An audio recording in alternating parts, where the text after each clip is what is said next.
Hello friends, welcome to Impulse Physio. In today's video we will be talking about the Colles fracture.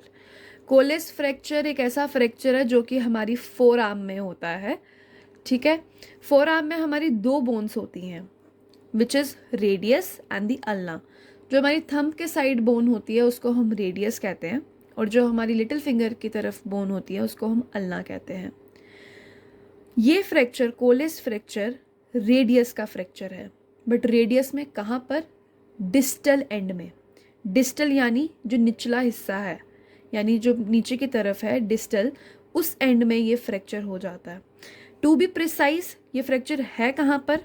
Cortico cancellous junction में. ये मेरी radius bone है. Radius bone का जो tip है, जो कि पॉइंटिंग एंड है, उसको हम स्टाइलॉइड प्रोसेस कहते हैं. एंड ये मेरी अल्ना बोन है, इसका जो पॉइंटिंग एंड है इसको भी हम स्टाइलॉइड प्रोसेस कहते हैं. अब पॉइंट नोट करने वाली ये बात है कि जो रेडियस का स्टाइलॉइड प्रोसेस होता है वो 2 सेंटीमीटर डाउन होता है as comparative to the ulna styloid process. I repeat once again, styloid का अल्ना का रेडियस का स्टाइलॉइड प्रोसेस जो है वो 2 सेंटीमीटर डाउन है as comparative to the ulnar's styloid process. So coming on to the radius bone का ये styloid process आ गया. जस्ट अबव यहाँ पर 2 सेंटीमीटर ऊपर एक यहाँ पर क्या है? कॉर्टिको कैंसरस जंक्शन है. ठीक है. तो कॉर्टिको कैंसरस जंक्शन में ये फ्रैक्चर होता है जिसको हम कहते हैं Colles fracture. So I repeat, this is radius bone, this is ulna. Styloid process of the radius is bit lower than the styloid process of the ulna.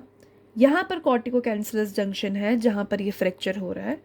Fracture अब displace भी हो सकता है, अनडिस्प्लेस भी हो सकता है, वो सब हम इसकी पैथोएनाटॉमी में पढ़ेंगे. बट अभी तक के लिए आप ये समझें कि रेडियस का फ्रैक्चर है और वहाँ कहाँ? डिस्टल एंड पे at the cortico cancellous junction. Fracture at the distal end of the radius at the cortico cancellous junction. Fracture occurs 2 centimetre from the distal articular surface. As I said 2 centimetre ऊपर, 2 centimetre ऊपर जो है वो fracture होता है. Now the most common किसको, किन लोगों को ज़्यादा होता है? मेनली एडल्ट्स को ज़्यादा होता है जिनकी एज 40 ईयर्स से अबव हो. स्पेशली फीमेल्स में पोस्ट मीनोपॉजल ऑस्टियोपोरोसिस इसका कारण है. फीमेल्स की मेंसेस पीरियड ओवर होने फीमेल्स के मेंसेस ओवर होने के बाद उनकी बोन्स जो हैं वो वीक हो जाती हैं, जिसके कारण उनको ये फ्रैक्चर होने के चांसेस ज़्यादा हैं. Now I tell you the mechanism of action. हमने समझ लिया कि एडल्ट्स में होता है, 40 ईयर्स के ऊपर एज है तब होगा, पोस्ट मेनोपॉजल ऑस्टियोपोरोसिस है. बट हुआ कैसे? जब कोई एक इंसान हाथ के बल गिरता है, fall on an outstretched hand, तब यहाँ पर फ्रैक्चर होगा. हाथ के बल अगर इंसान गिरा तो उसकी जो फोर्स होगी वो यहाँ पर ट्रांसमिट करेगी फोर आर्म की तरफ, जिसकी वजह से यहाँ पर फ्रैक्चर हो जाएगा. Now the fracture can be displaced.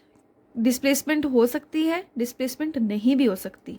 Crack fracture without displacement भी हो सकती है. नॉर्मली हमारी जो हड्डी है रेडियस, वो मीडियली और वेंट्रली फेस करती है.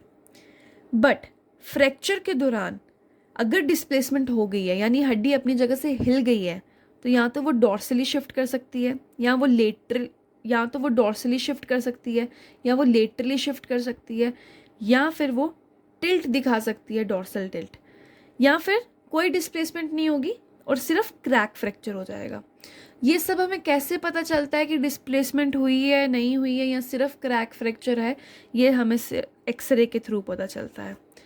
अगर तो लेटरल शिफ्ट है तो हम क्या करेंगे? हम बेसिकली 2 व्यूज़ लेते हैं, AP view and lateral view, to diagnose any fracture, Colles fracture में देखने के लिए कि डिस्प्लेसमेंट हुई है नहीं.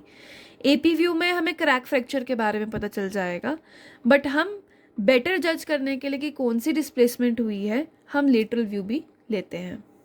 ठीक है. I hope I have made all the things clear.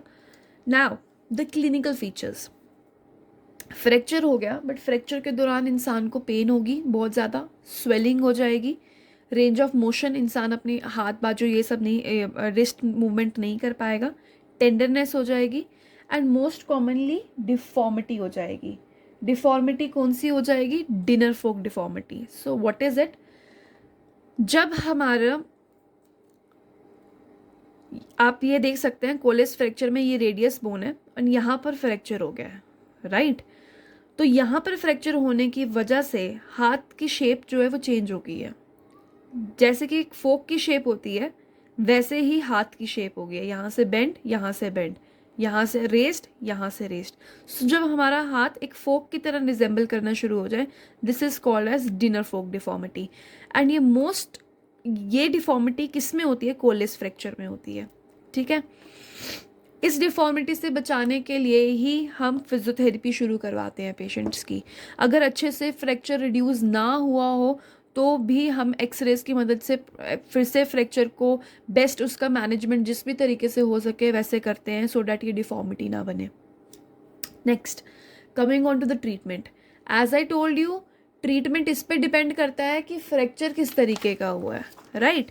Fracture crack fracture हुआ है या फिर डिस्प्लेस्ड फ्रैक्चर हुआ है। अगर तो फ्रैक्चर अपनी जगह से हिला ही नहीं है, यानी सिर्फ सिंपल क्रैक फ्रैक्चर हुआ है, तो हम कंजर्वेटिवली उसको मैनेज कर लेते हैं। प्लास्टर कास्ट लगा लेते हैं। प्लास्टर कास्ट हम 6 वीक्स के लिए लगाएंगे। बट अगर फ्रैक्चर डिस्प्लेस हो चुका है, अपनी जगह से हिल चुका है, तो हम उसकी सर्जिकल मैनेजमेंट करेंगे।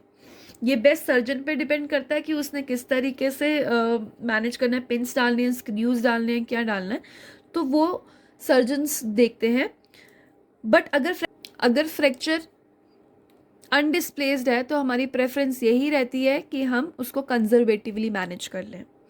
नाउ फिजियोथेरेपी दोनों ही, बेशक हम उसको कंजर्वेटिवली मैनेज कर रहे हैं, बेशक हम उसको सर्जिकल मैनेजमेंट कर रहे हैं, फिजियोथेरेपी दोनों में ही अपना इंपॉर्टेंट रोल प्ले करती है, बिकॉज हमें रेंज ऑफ मोशन लानी होती है। फ्रैक्चर के बाद supination, this movement is called supination. ऐसी मूवमेंट्स आना बहुत टफ हो जाती हैं। हाथ को प्लांटर फ्लेक्स करना, डॉर्सी फ्लेक्स करना, ये डेविएशन करना, रेडियल डेविएशन करना, ये सारी मूवमेंट्स जो हैं बहुत टफ हो जाती हैं। जिस we will talk about the treatment के का होगा, या डिपेंड करता है कि आपका फ्रैक्चर डिस्प्लेस्ड हुआ है या फिर अनडिस्प्लेस्ड हुआ है। अगर तो आपका फ्रैक्चर अनडिस्प्लेस्ड है तो हम उसको कंजर्वेटिवली मैनेज कर लेंगे, ठीक है। यानी हम सिर्फ प्लास्टर कास्ट है वो लगा लेंगे 6 वीक्स के लिए, और हमेशा हमारी प्रेफरेंस होती है कि हम उसको बिलो एल्बो लगाएं, राइट। अगर फ्रैक्चर आपका डिस्प्लेस्ड हुआ है तो हम उसको सर्जिकली मैनेज करते हैं। हम पेन स्क्रूज, वो सर्जन पे डिपेंड करता है कि वो किस तरीके से उसको रिड्यूस कर सकता है, कितने कितने लेवल का उसमें डिस्प्लेसमेंट आई है, उस मुताबिक सर्जन डिसाइड कर लेते हैं। बट दोनों ही केसेस में जब फ्रैक्चर रिड्यूस हो गया है, बोन हील हो चुकी है, तो हम फिजियोथेरेपी शुरू कर देते हैं, सो डैट पेशेंट की जो रेंज ऑफ मोशन है वो प्रॉपर आए, रिस्ट फ्लेक्शन प्रॉपर हो पाए, रिस्ट एक्सटेंशन प्रॉपर हो पाए, रेडियल डेविएशन प्रॉपर हो पाए, अल्नर डेविएशन प्रॉपर हो पाए।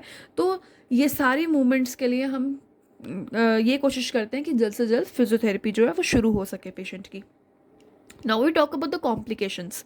Many of the times when patient not focuses on the exercise, तो उसको deformity होने के chances होते हैं, which is dinner fork deformity, right? Otherwise patient अगर अपनी सर्जिकल मैनेजमेंट होने के बाद या प्लास्टर हटाने के बाद, क्योंकि आप काफ़ी 6 वीक्स तक प्लास्टर लगाया है, तो आपको रिस्ट स्टिफनेस होगी ही होगी। अगर आप मूवमेंट नहीं कर रहे हैं उसके बाद भी, तो wrist stiffness could be one of the complication. Mall union, हड्डी गलत तरीके से जुड़ गई है, इसको देखने के लिए हमें एक्सरे करवाना पड़ेगा, राइट। तो हम माल यूनियन को प्रिवेंट करने के लिए हम यही कोशिश करते हैं कि आपको जब लगी आप तब भी एक एक्सरे करवाएं, एंड जब आपने मैनेजमेंट कर लिया, अपना ट्रीटमेंट करवा लिया है, उसके बाद भी कन्फर्मेटरी एक्सरे करवाएं कि सब कुछ जो है वो ठीक हो चुका है। Carpal tunnel syndrome, as I tell you, यहाँ पर राइट रिस्ट के अराउंड कार्पल टनल सिंड्रोम होता है, कार्पल टनल होता है, यहाँ पर कार्पल बोन्स होती है, यहाँ पर मीडियन नर्व होती है जो कि हमारे हाथ की तरफ जा रही है। जब हमारी मीडियन नर्व कंप्रेस हो जाती है, then this syndrome is called as the carpal tunnel syndrome, right. तो कार्पल टनल सिंड्रोम होने के चांसेस भी ज़्यादा होते हैं, क्योंकि फ्रैक्चर बिल्कुल रिस्ट के पास हुआ है, स्टिफनेस होएगी तो मीडियन नर्व प्रेस होने के चांसेस हैं, जिसकी वजह से carpel tunnel syndrome can also be one of the complication. Now rupture of the extensor pollicis longus, ये भी एक कॉम्प्लिकेशन है जिसको हमें ध्यान में रखना पड़ता है। Fifth complication is subluxation of the radio ulnar joint. Okay, this is your radius bone, this is your ulnar bone, right? This is the radius bone, this is your radius bone, this is your ulnar bone. ये bones आप यहाँ पर carpal bones होती हैं, ये bone carpal bones के साथ तो पार्टिसिपेट करती हैं रेडियो कार्पल जॉइंट बनाने के लिए, बल्कि रेडियस और अल्ना भी आपस में आर्टिकुलेट करती हैं इस पॉइंट पे, जिसको हम कहते हैं रेडियो अल्नर जॉइंट। तो रेडियो अल्नर जॉइंट भी सबलक्सेट हो जाता है ड्यूरिंग इंजरी, सबलक्सेशन इसकी भी पॉसिबल है ड्यूरिंग इंजरी, तो हमें इसको भी देखना पड़ता है, ये भी वन ऑफ द कॉम्प्लिकेशन बन सकती है। तो हमें ध्यान रखना पड़ता है कि हमें साथ में एसोसिएटेड इंजरी कोई ना हुई हो।